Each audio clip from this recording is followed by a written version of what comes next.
আল্লাহ রাব্বুল আলামিন বলেন, ইন্নাল্লাহা ইয়া'মুরুকুম আন তুওয়াদ্দুল আমানাতি ইলা আহলিহা ওয়া ইযা হাকামতুম বাইনান নাসি আন তাহকুমু বিল আদলি ইন্নাল্লাহা নি'ম্মা ইয়া'iযুকুম বিহি ইন্নাল্লাহা কানা সামিআন বাসীরা।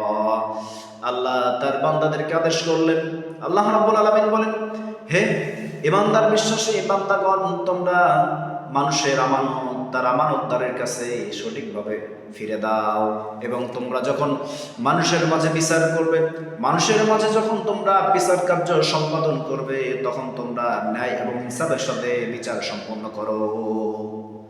এই আয়াতের মাধ্যমে আল্লাহ রাব্বুল আলামিন নেতার গুণ কেমন হবে, নেতার আচরণ কেমন হবে, এটা আমাদেরকে বিস্তারিতভাবে জানিয়েছেন। একজন নেতা কেমন হবে? একজন নেতাকে হতে হবে ন্যায় এবং ইনসাফের মূর্ত প্রতীক। কোনো দুর্নীতিবাজ, টেন্ডারবাজ, চাঁদাবাজ, জেনাখোর, মদখোর, এরপরে মানুষের হক মেরে খাওয়া কোনো ব্যক্তি মুসলিম জাতির নেতা হতে পারে না। রাসূল করিম সাল্লাল্লাহু আলাইহি ওয়াসাল্লাম বলেন, আল্লাহ রাব্বুল আলামিন যারা দুনিয়াতে শাসক ছিল, যারা দুনিয়াতে কোনো জাতির নেতা ছিল, যারা প্রেসিডেন্ট ছিল, প্রধানমন্ত্রী ছিল, আল্লাহ রাব্বুল আলামিন বিচার দিবসে তাদের ডাকবেন। তারা আল্লাহ রাব্বুল আলামিনের কাছে যখন হাজিরা দেবে, তাদের দুহাত ঘাড়ের কাছে থাকবে। তারা বলতে থাকবে, হে আল্লাহ, কেন আমাদেরকে ডেকেছেন? আল্লাহ রাব্বুল আলামিন তাদেরকে পরীক্ষা করবে, হে বিচারকগণ, দুনিয়াতে তোমরা যেভাবে রাষ্ট্র শাসন করেছো, যেভাবে তোমরা দুনিয়াতে নেতা ছিলে, তোমরা কিভাবে তোমাদের অধ্যুষিত এলাকাগুলো তোমরা শাসন করেছো, তারা সব বর্ণনা দিতে থাকবে।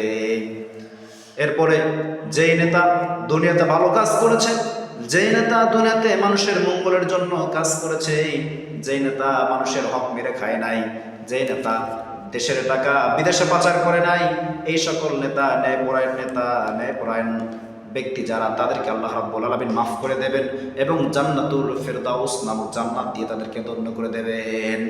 কিন্তু যারা দুনিয়াতে মানুষের সাথে গাদ্দারি করেছে, দুনিয়াতে যারা মানুষের হক বিনষ্ট করেছে, মানুষ হত্যা করেছে, খুন করেছে, রাহাজানি, ছিনতাই, মদখোর, গাঁজাখোর ছিল, যারা অন্যায়ের সাথে কোরআনের বিপক্ষে, ইসলামের বিপক্ষে যারা রাষ্ট্র শাসন করেছে, তাদেরকে বলবে, হে জাহান্নামের ফেরেশতারা, তোমরা এই সকল নেতাদেরকে, তথাকথিত নেতাকে তোমরা জাহান্নামে নিক্ষেপ করো।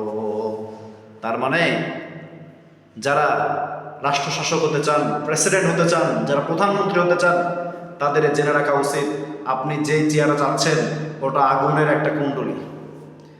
আপনার জন্য আপনি যদি অসৎ নেতা হয়ে থাকেন, তাহলে ওটা হবে আপনার জাহান্নাম।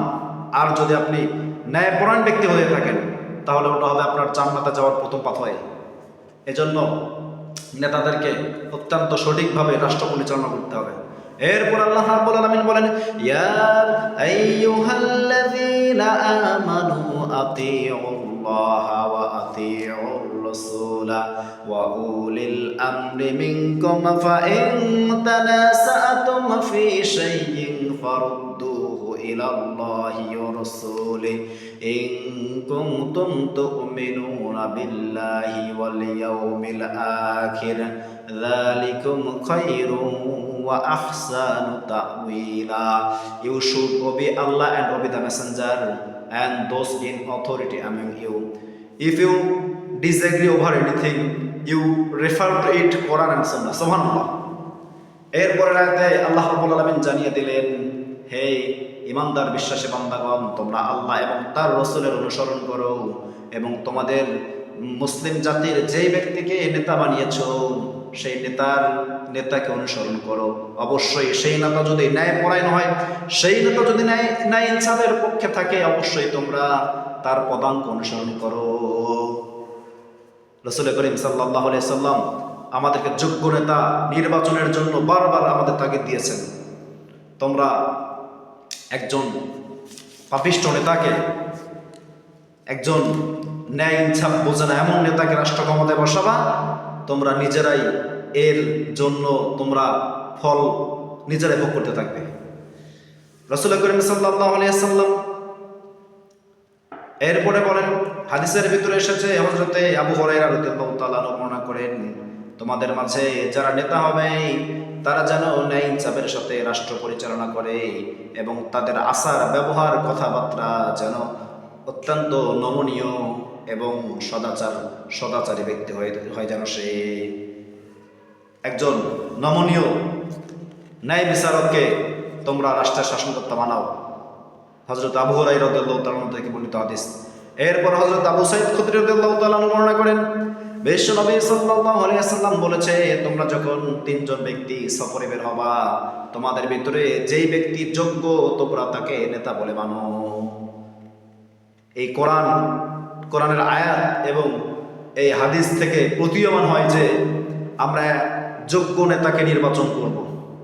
অনুরূপভাবে বাংলাদেশের 13দশ সংসদ নির্বাচন আমরা চাই বাংলাদেশের সংসদে এবং বাংলাদেশের রাষ্ট্রীয় শাসনকর্তা হিসেবে এমন একজন নেতাকে নির্বাচিত করতে চাই যেই নেতা ন্যায়, ইনসাফ এবং ইসলাম দিয়ে, কোরআন দিয়ে রাষ্ট্র পরিচালনা করবে ইনশাআল্লাহ। এই ভোট এটা আপনার কাছে আমানত আপনাকে যোগ্য ব্যক্তির কাছেই দিতে হবে। যে ব্যক্তি আমানত প্রাপ্ত মানে পাওয়ার মতো যে যোগ্যতা রাখে তার কাছেই তার আমানত ফিরিয়ে দিতে হবে। মনে রাখুন, আপনি যদি একজন ন্যায় ইনসাফের পক্ষে নাই, একজন বদমাশ, একজন চাঁদাবাজ, দুর্নীতিবাজ, টেন্ডারবাজ ব্যক্তিকে যদি রাষ্ট্রীয় ক্ষমতায় বসান, এর জন্য আপনাকেই পস্তাতে হবে। এজন্য রাসূল করিম সাল্লাল্লাহু আলাইহি ওয়াসাল্লাম তিনি সাহাবীদেরকে বলতেন, হে সাহাবীরা, আমি যখন পৃথিবীতে থাকবো না, আমি যখন আল্লাহর ডাকে সাড়া দিয়ে, আমি যখন দুনিয়ার মায়া ত্যাগ করে আমি যখন আখিরাতে পাড়ি জমাবো, তোমরা কোনোদিন এমন কোনো নেতাকে ক্ষমতায় বসাবা না, খেলাফতের দায়িত্ব এমন কোনো ব্যক্তিকে দেবা না যে অযোগ্য, যে রাষ্ট্র পরিচালনা করতে পারবে না। ইসলামের প্রাথমিক যুগে খেলাফতি ব্যবস্থা চালু ছিল, কিন্তু হযরতে আলী রাদিয়াল্লাহু তাআলা আনহুর সময় থেকে, উষ্ট্রের যুদ্ধের পরে থেকে খেলাফতের কবর রচিত হয়। প্রত্যেক মুসলমান ভাই এই চিরন্তন শাশ্বত বাণীকে কলুষিত করে হযরত আলী রাদিয়াল্লাহু তাআলার সময় এক বেদনাময়ী ইতিহাসের দামাম বেজে ওঠে পুরো মুসলিম বিশ্বে। শেষ হয় খেলাফত, শুরু হয় গণতন্ত্র। আজ গণতন্ত্র মুসলিম বিশ্বকে গ্রাস করেছে, মুসলিম রাষ্ট্রগুলোকে গ্রাস করেছে। গণতন্ত্র হারাম নয়। যে সকল আলেমরা ফতোয়া দেয় গণতন্ত্র হারাম, আসলে এই ব্যবস্থাপনাটা কাফেরদের, ইহুদি খ্রিস্টানদের দ্বারা তৈরি হলেও গণতন্ত্র হারাম নয়। কিন্তু গণতন্ত্রের প্রতি আপনার